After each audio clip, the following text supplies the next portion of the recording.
The great problem at the moment is with propaganda and crisis.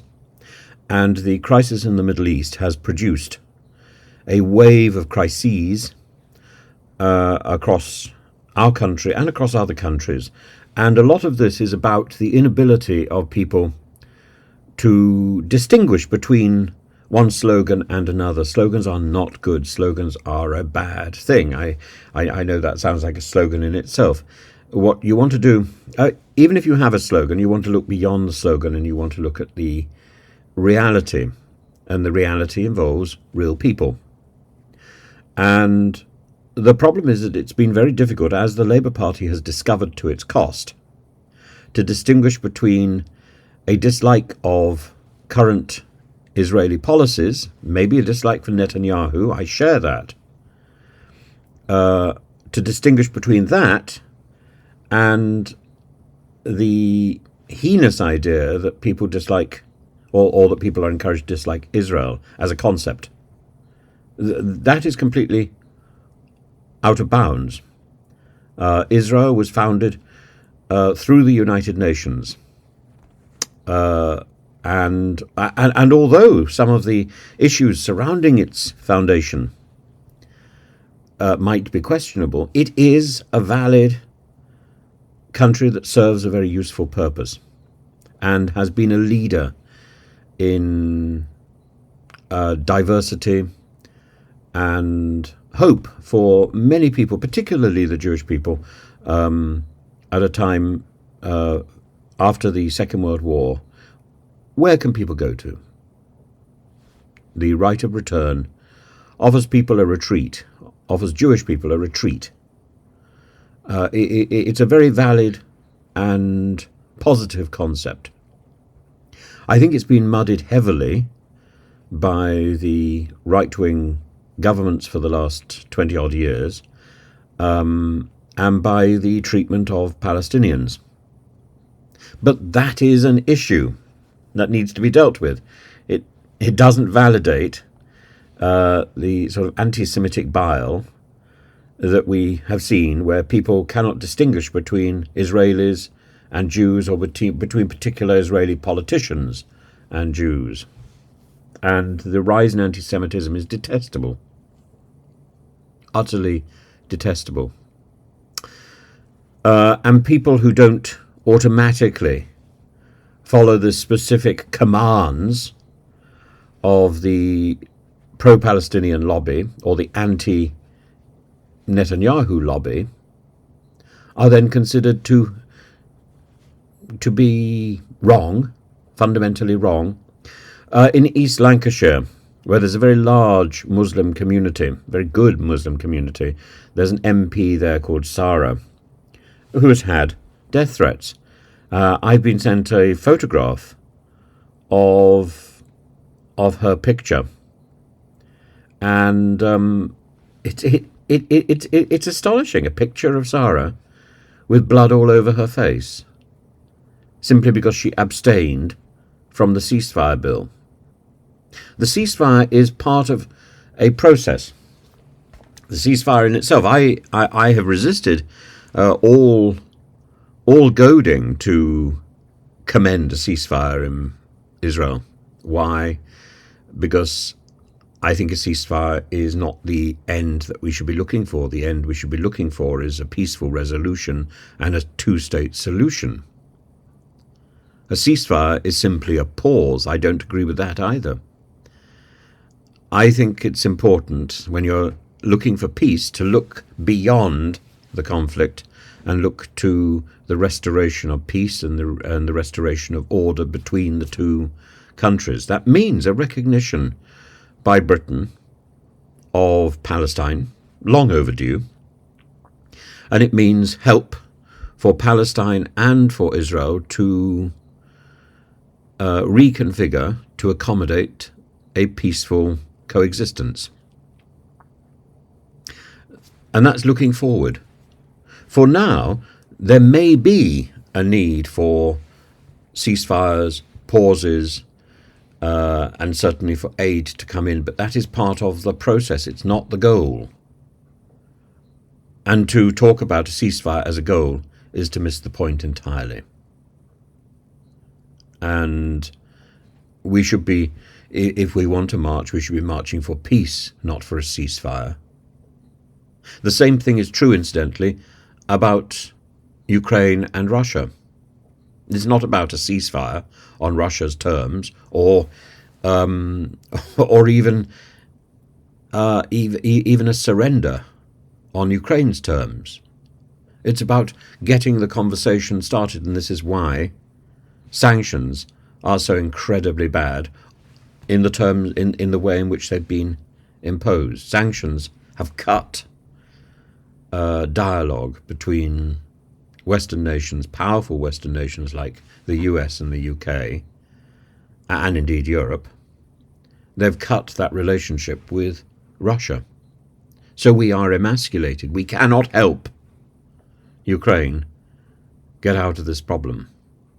All we can do is support Ukraine militarily. And while Ukraine wants that, I think we should do that. As for the idea advanced today by the Netherlands that that we should be cutting the supply of spare parts to planes that we supplied to Israel, this is a nonsense. This is reneging on our duty of care. And unless we have formal sanctions against Israel, this is a nonsense. The suspicion of a serious problem like genocide without proof is still a suspicion. And even once it's proved, sanctions would have to follow. We can't unilaterally start deciding when, having supplied goods, that we're not going to supply the spare parts simply because a court case has been partly heard. That's not how it works. And that's not the way to negotiate peace. That's the way to stir up the hornet's nest. So I am slightly shocked to see so many politicians, baby politicians, called out for their stupidity.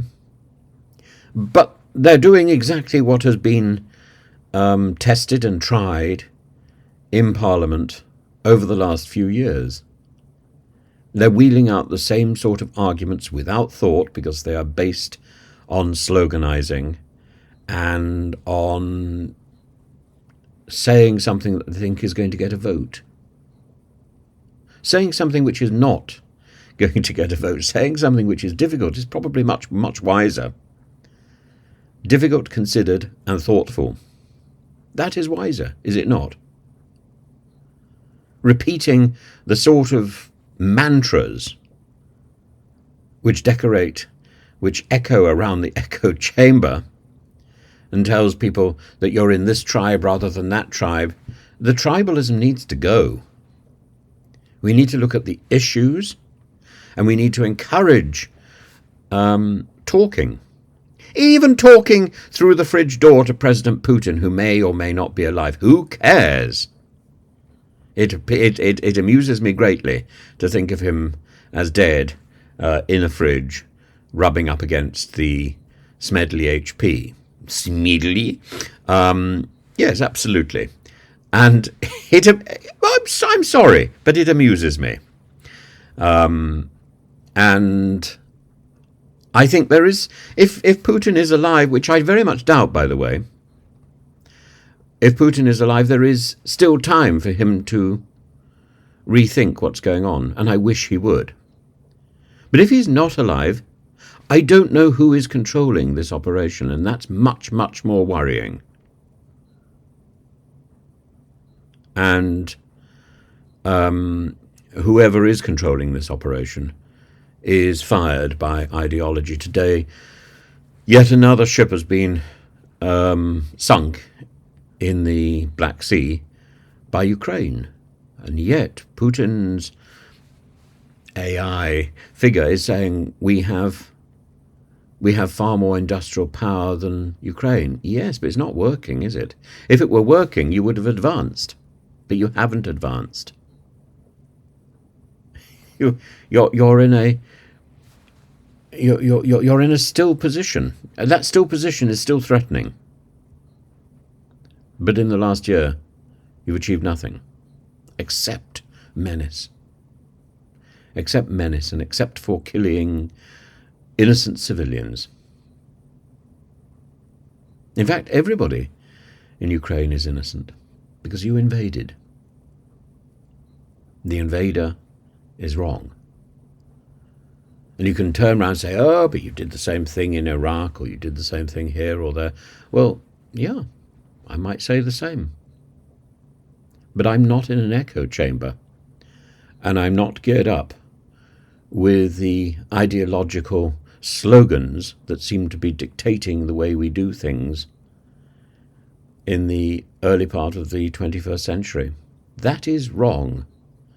That is wrong. We need proper debate, we need proper thought, and we need proper leadership. And at the moment, we have an array of twits, or people who can barely remember what they're doing, or who is actually in power.